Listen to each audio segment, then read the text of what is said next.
आज हम final account start कर रहे हैं। फर्स्ट क्लास है फाइनल अकाउंट का।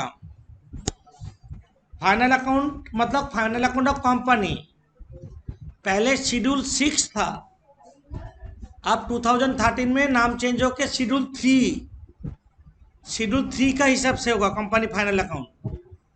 शेड्यूल बोल सकते हो, स्केड्यूल बोल सकते हो, जो मैंने स्केड्यूल बोल सकते हो, SCHEDULE 3 का हिसाब से होगा। इसका फॉर्मेट अलग है। पहले फाइनल अकाउंट जब तुम लोग किए हो, trading account and profit and loss account, ये कंपनी का नहीं है, वो है सॉल प्रोप्राइटरशिप का और पार्टनरशिप का। कंपनी फाइनल अकाउंट पहले किए होंगे बट याद नहीं है, अभी अच्छे से करेंगे। पहले टी फॉर्मेट में फाइनल अकाउंट होता था, debit expenses, credit income, net profit. अभी स्टेटमेंट फॉर्म में होगा, जैसे बैलेंस शीट बनाते हैं सेम फॉर्मेट में। एक पीएल अकाउंट बना लो ऐसा, trading P L account for the year ended on, notes to accounts और रुपीज लिख लो, नोट्स टू अकाउंट्स और rupees.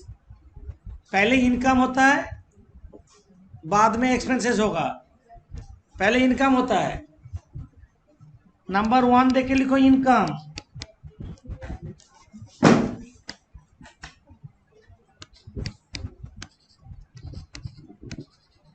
Incomes,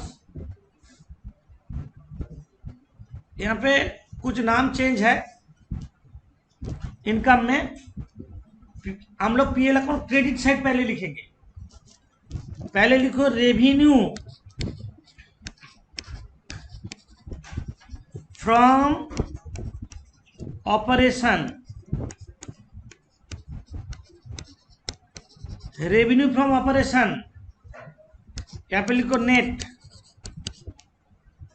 revenue from operation का मतलब तुम लोग को क्लियर कर दे, इसका मतलब है सेल्स माइनस रिटर्न इनवर्ड।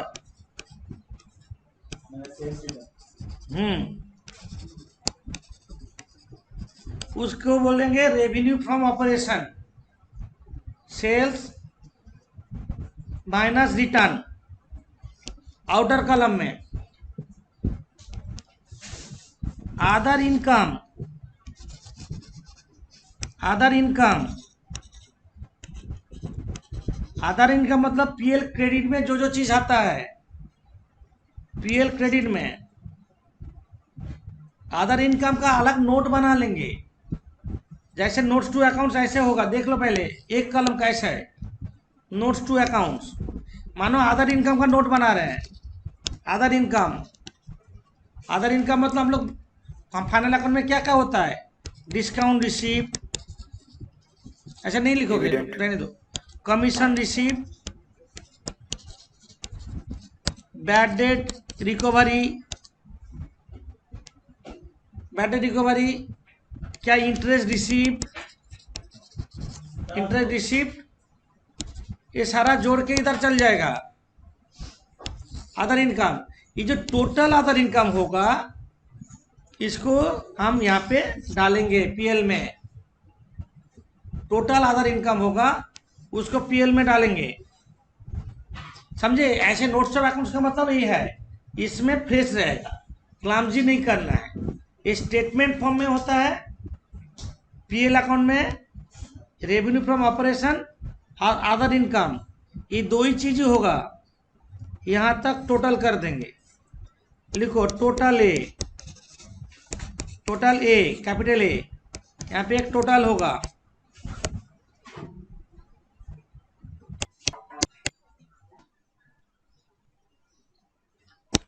हम लोग और एक बार एप्रोप्रिएशन बोल दे, प्रॉफिट बिफोर टैक्स था, यहां से प्रोविजन फॉर टैक्सेशन माइनस करेंगे। कुछ नहीं बोलने से प्रोविजन टैक्सेशन 50% मानेंगे। माइनस करने के बाद जो बचेगा उसको बोलते हैं प्रॉफिट आफ्टर टैक्स। ये प्रॉफिट आफ्टर टैक्स से एट ओपनिंग पीएल जोड़ेंगे, लास्ट ईयर का जो क्लोजिंग पीएल था, करंट ईयर का ओपनिंग पीएल, ये होगा टोटल। टोटल से कंपनी जो जो खर्चा करता है शेयर होल्डर के लिए, वो माइनस होता है। शेयर होल्डर को जो जो देता है, डिविडेंड इक्विटी हो या प्रेफरेंस हो। सामने प्रेफरेंस डिविडेंड का बारे में बोला नहीं है, बट इक्विटी डिविडेंड दिया मतलब प्रेफरेंस डिविडेंड दिया। सामने नहीं बोलने से भी देना होगा, क्योंकि इक्विटी शेयर से पहले प्रेफरेंस शेयर को डिविडेंड दिया जाता है, इसलिए नाम है प्रेफरेंस शेयर। इक्विटी डिविडेंड बोल दिया मतलब प्रेफरेंस शेयर है, सामने कुछ नहीं बोला तो प्रेफरेंस डिविडेंड देना ही पड़ेगा। प्रोपोज डिविडेंड भी, ये भी इक्विटी का भी होता है और प्रेफरेंस का भी होता है, ठीक है। और डिविडेंड का जो टैक्स होता है उसको बोलते हैं कॉर्पोरेट डिविडेंड टैक्स। सामने मेंशन नहीं करने से 17.995% बोलते हैं, हम लोग वो बाद में सीखेंगे। Transfer to any reserve, general reserve में बोलेगा तो ट्रांसफर टू जनरल रिजर्व, आधा रिजर्व बोलेगा तो ट्रांसफर टू आधा रिजर्व होगा, समझे। ट्रांसफर टू आधा रिजर्व और लास्ट में pro balance carry forward to balance sheet हो जाएगा।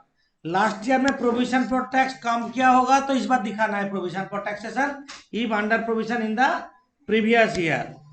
अच्छा, इसको हम एक छोटा फॉर्मेट में दिखा देते हैं प्रोविजन को, पहले पुराना फॉर्मेट में, अभी वो नहीं है, अभी तुमको ऐसे ही करना होगा। पहले ये टी फॉर्मेट में था, पहले टी फॉर्मेट में तुम लोग क्या निकालते थे, PL account credit minus debit. ये पीएल अकाउंट मानो पीएल अकाउंट करा रहे हैं, पीएल क्रेडिट माइनस डेबिट करके क्या होता है, प्रॉफिट बिफोर टैक्स होता है। उसमें से to provision for tax minus करते हैं, ये क्या होता है, to net profit after tax, ये होता है। यहाँ पे एक क्लोज हो जाएगा, नेट प्रॉफिट आफ्टर टैक्स। इसके बाद क्या होगा, एप्रोप्रिएशन होगा। ये बाई बैलेंस बीडी होता था पहले, मतलब ये क्या है, ओपनिंग पीएल, समझे। इसको छोड़ के ये नेट प्रॉफिट क्या होगा, यहाँ पे ट्रांसफर होगा बाय नेट प्रॉफिट बीडी। जैसे हम लोग ओपनिंग पीएल के साथ नेट प्रॉफिट जोड़े ना, opening PL net profit BD करेंगे। इसके बाद एप्रोप्रिएशन में क्या होगा, to propose dividend, to dividend, जितना सारा डिविडेंड है डेबिट साइड में होता है ना, इसलिए यहाँ पे माइनस कर रहे हैं। टू डिविडेंड, इक्विटी हो प्रेफरेंस हो, टू प्रोपोज डिविडेंड है ना, to general reserve, to corporate dividend tax, to आधा रिजर्व। लास्ट में ये टोटल करेंगे, यहाँ पे जो बैलेंस निकलेगा to balance carry forward to balance sheet. ये है करंट का क्लोजिंग पीएल और नेक्स्ट ईयर में अब ओपनिंग पीएल होके जाएगा। ये जो पहले टी फॉर्मेट में था ऐसा, नेट प्रॉफिट निकलेगा, नेट प्रॉफिट के बाद टैक्स निकलेगा, टैक्स के बाद जो नेट प्रॉफिट निकलेगा क्या बोलेंगे, नेट प्रॉफिट आफ्टर टैक्स। इसको इधर डालेंगे, ओपनिंग पीएल जोड़ेंगे, वहां से डिविडेंड देंगे, जनरल रिजर्व में ट्रांसफर होगा, आधा रिजर्व में होगा, कॉर्पोरेट डिविडेंड टैक्स होगा, सारा डेबिट आइटम डालेंगे, लास्ट में लिखेंगे balance carry forward to balance sheet. ये है क्लोजिंग पीएल। तो ये ऐसे टी फॉर्मेट में नहीं करके अभी उसको कैसे कर रहे हैं, स्टेटमेंट फॉर्म में कर रहे हैं। क्या किया देखो, नेट प्रॉफिट आफ्टर टैक्स के साथ ओपनिंग पीएल जोड़ लिया, मतलब क्या है, पीएल क्रेडिट, वहां से एप्रोप्रिएशन सारा माइनस करेंगे। ये माइनस करने के बाद जो वैल्यू होगा वो क्लोजिंग पीएल और balance carry forward to balance sheet, मतलब दैट इज क्लोजिंग पीएल। ये जो टोटल है, ये टोटल और ये टोटल दोनों सेम है, वही टोटल ही डालेंगे। क्या बोले समझ में, एक ही होना चाहिए। ये है पीएल अकाउंट का फॉर्मेट। किसी का कोई क्वेरी है तो बोलो। और एक बार रिकैप करते हैं। इनकम पहले लिखेंगे, अदर इनकम लिखेंगे, टोटल इनकम लिख लेंगे।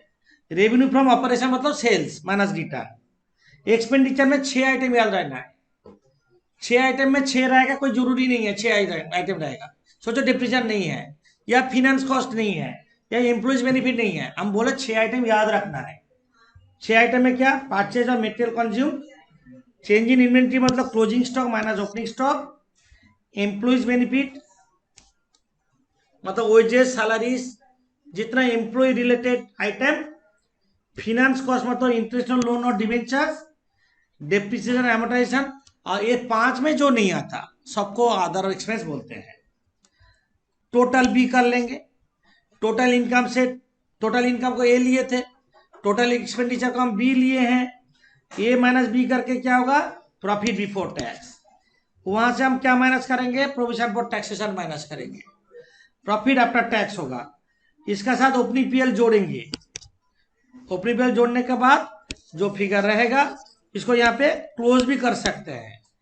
यहाँ से एप्रोप्रिएशन करेंगे, डिविडेंड, इक्विटी हो, प्रेफरेंस हो, propose dividend, corporate dividend tax, transfer to other reserve और general reserve, provision for taxation if under provision last year, हम बाद में समझाएंगे। और लास्ट में जो बैलेंस बचेगा उसको बोलेंगे balance carry forward to balance sheet. ये है पीएल अकाउंट का कॉन्सेप्ट। आप बैलेंस शीट का नोट देंगे। बैलेंस शीट में जैसे होता है ऐसे ही होगा। Balance sheet as on notes to accounts और रुपीज। हम लोग पहले हेडिंग लिखते हैं इक्विटी एंड लायबिलिटी।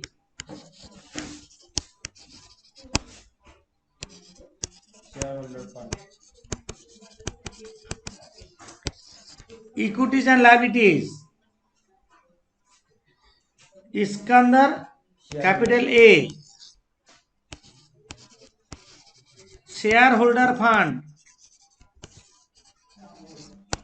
ये लिख लिख के याद हो गया होगा अभी तक। शेयर होल्डर फंड में स्मॉल ए शेयर कैपिटल, ये चीज अलग से नोट्स में बना सकते हैं। Issued authorise capital, issued capital, subscribe capital, paid up capital, less calls in arrear, add calls in advance, add share for बीचा करके। तो हम लोग फर्दर टाइम में इतना नहीं करके शेयर कैपिटल में लिखो equity share capital,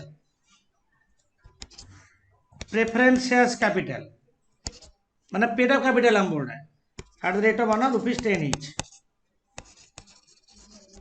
at the rate of ₹100 each मानो प्रेफरेंस शेयर, लिख दिया ऐसे। स्मॉल बी में हम लोग क्या लिखते हैं, reserve and surplus.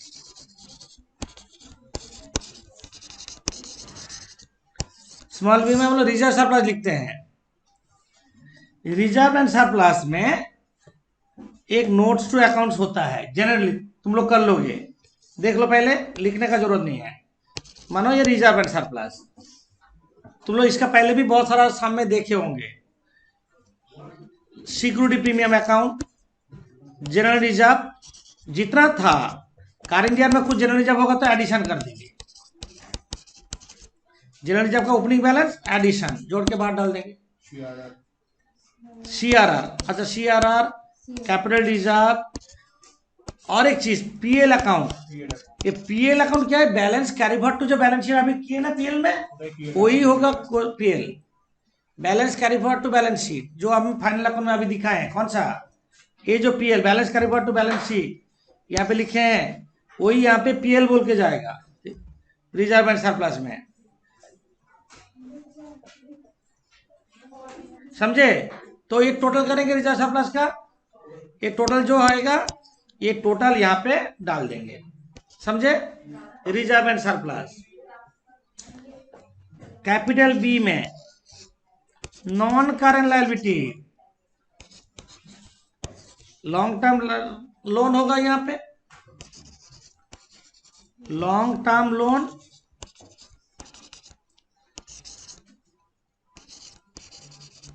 Debentures, long term loan, debentures, कोई भी सिक्योर लोन हो, अनसिक्योर लोन हो, जो भी लॉन्ग टर्म हो वो नॉन करंट लायबिलिटी में होगा, समझे। कैपिटल सी में क्या लिखते हैं, करंट लायबिलिटी, करंट लायबिलिटीज, इसको नोट्स टू अकाउंट्स में डाल दोगे, करंट लायबिलिटी को नोट्स टू अकाउंट्स में लाओगे। क्यों ना, नोट टू अकाउंट में करंट लायबिलिटी बोल दे, तुम लोग जानते हो तो भी बोल दे रहे एक बार। ट्रेड पेबल्स, ट्रेड पेबल्स में क्या क्या चीज आता है, क्रेडिटर आता और बिल्स पेबल आता है, उसको ट्रेड पेबल्स बोलते हैं। आउटस्टैंडिंग जितना सारा एक्सपेंस होगा, लायबिलिटी है ना, आउटस्टैंडिंग एक्सपेंस क्या, करंट लायबिलिटी तो है। और advance income, prepaid income, advance income और जो चीज गलती होता है स्टूडेंट लोग का, वो चीज हम अगेन बोलेंगे। ये है प्रोपोज डिविडेंड, यहाँ पे होगा propose dividend, provision for tax current year का, प्रोविजन फॉर टैक्सेशन यहाँ पे होगा। कोई अदर प्रोविजन होगा तो अदर प्रोविजन भी यहाँ पे होगा। यहाँ पे ये है करंट लायबिलिटी का कॉन्सेप्ट। जो कर बैंक ओवरड्राफ्ट होगा तो बैंक ओवरड्राफ्ट तो तुम लोग जानते हो कौन सा करंट लायबिलिटी है। क्या क्रेडिटर्स बीपी को क्या बोलते हैं? Trade payables, outstanding expense, advance income, propose dividend, provision for taxation, other provision, ये जोड़ देंगे। जोड़ के यहाँ पे करंट लायबिलिटी में notes to account note number दे देंगे, यहाँ पे डाल देंगे। डालने के बाद टोटल, ये हो गया टोटल लायबिलिटी साइड हो गया। अब हम एसेट्स बोलेंगे।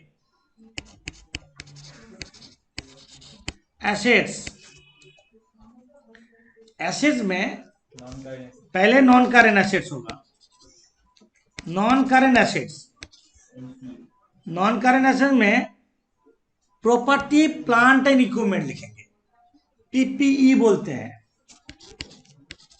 प्रॉपर्टी प्लांट एंड इक्विपमेंट, ये प्रॉपर्टी प्लांट इक्विपमेंट में डिवीजन होगा। टेंजिबल एसेट, टेंजिबल एसेट मतलब जो छू सकते हैं। टेंजिबल एसेट मतलब नोट्स टू अकाउंट बना लेंगे। Plant and machinery less depreciation, furniture picture less depreciation, और land and building depreciation total कर लेंगे।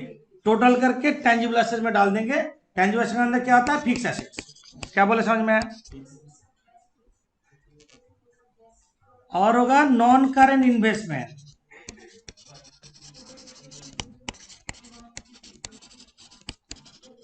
नॉन करेंट इन्वेस्टमेंट,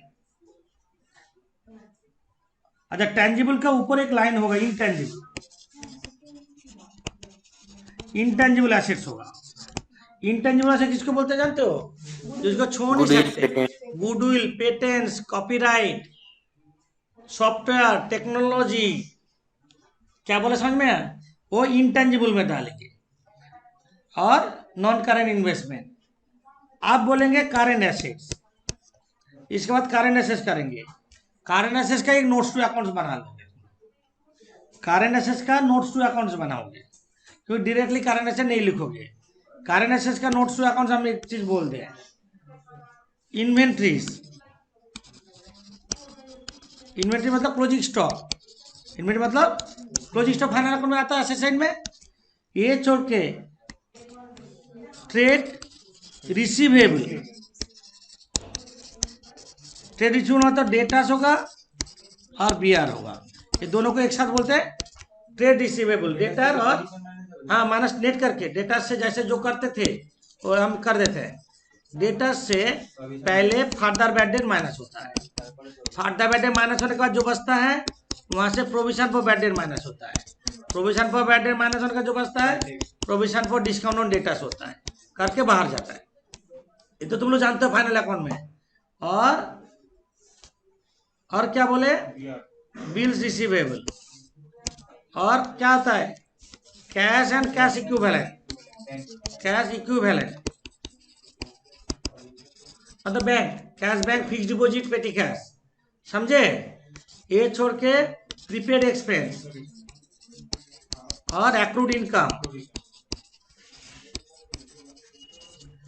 तो ये सारा करंट एसेट्स में जाएगा। ये टोटल करेंगे, टोटल करके हम यहाँ पे करंट एसेट में डाल देंगे नोट्स बोल के। नोट्स में जो जो होगा तो यहाँ पे टोटल कर देंगे, टोटल मैच कर जाएगा, है ना? इसको बोलते हैं, हो गया balance match. Balance sheet total का नीचे एक चीज लिखते हैं, वो जस्ट फॉर्मेलिटीज। कॉन्टिंजेंट लायबिलिटी, जो लायबिलिटी में और मे नॉट हैपन, उसको क्या बोलते हैं? Contingent liability. Contingent liabilities just total में नहीं आएगा, टोटल का बाहर होगा। कॉन्टिंजेंट लायबिलिटी का एग्जांपल क्या बोल सकते हो? Bill discounted. बिल डिस्काउंटेड में क्या होता है? बिल मैच्योर हो सकता, और डिजोनर होने से तुमको पैसा देना होगा। लायबिलिटी में और may happen. Income tax appeal is pending in court. Court में इनकम टैक्स अपील पेंडिंग है। कोर्ट बोलेगा पैसा देना है, तुमको देना होगा। कोर्ट बोलेगा नहीं देना है, नहीं देंगे। मतलब डिसीजन किसका ऊपर डिपेंड करेगा? कोर्ट का ऊपर। इसको क्या बोलेंगे? Contingent liability. दो एग्जाम्पल बोले कॉन्टिजेंट लायबिलिटी का। Bill discounted, income tax IT appeal is pending.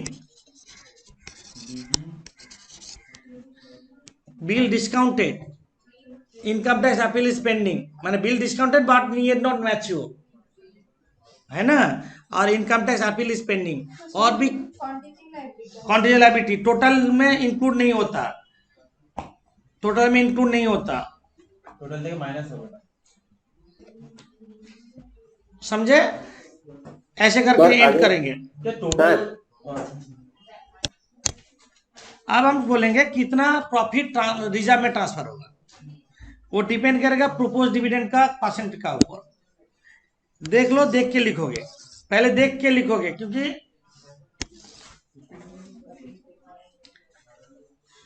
Rate of propose dividend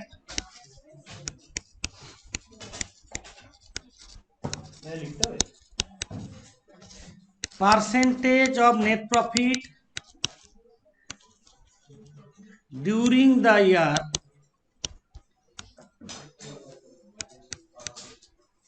percentage of net profit during the year transferred to general reserve. Rate of proposed dividend transfer of net profit during the year to general reserve account. हम लोग क्या सीख रहे हैं अभी?